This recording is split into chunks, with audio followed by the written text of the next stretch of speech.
दर मटकोर का गीत है, आप लोग भी सुनकर आनंद लें।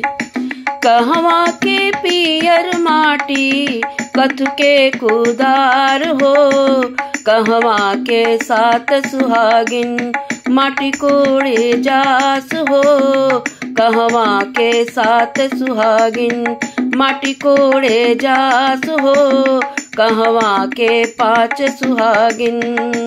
कहवा के पियर माटी कथु के कुदार हो, कहवा के पांच सुहागिन माटी कोड़े जास हो, कहवा के पांच सुहागिन।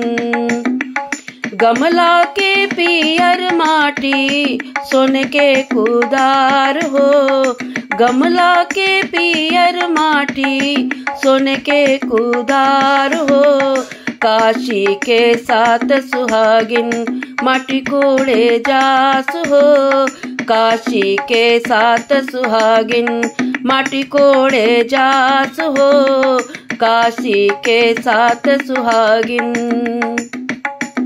का देबा मोरे बाबा माटी के कोड़वनी हो, माटी के कोड़वनी बाबा नेग जोग व्यवहार हो, माटी के कोड़वनी बाबा नेग जोग व्यवहार हो, माटी के कोड़वनी बाबा। का देबो मोरे अम्मा माटी के कोड़वनी हो, माटी के कोड़वनी अम्मा नेग जोग व्यवहार हो, माटी के कोड़वनी अम्मा। तोहरा के देबो बेटी डाली भर सोनवा हो, तोहरा के देबो बेटी डाली भर सोनवा हो, बहुना के देबो बेटी चढ़ने के घोड़वा हो, बहुना के देबो बेटी चढ़ने के घोड़वा हो, बहुना के देबो बेटी।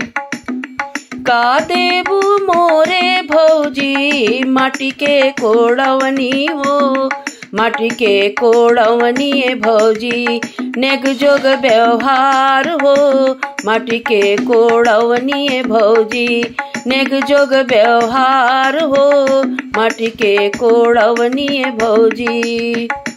तोहरा के देबो ननदो डाली भर सोनवा हो, तोहरा के देबो ननदो डाली भर सोनवा हो, पहुना के देबो ननदो चढ़ने के घोड़वा हो, पहुना के देबो ननदो चढ़ने के घोड़वा हो, पहुना के देबो ननदो।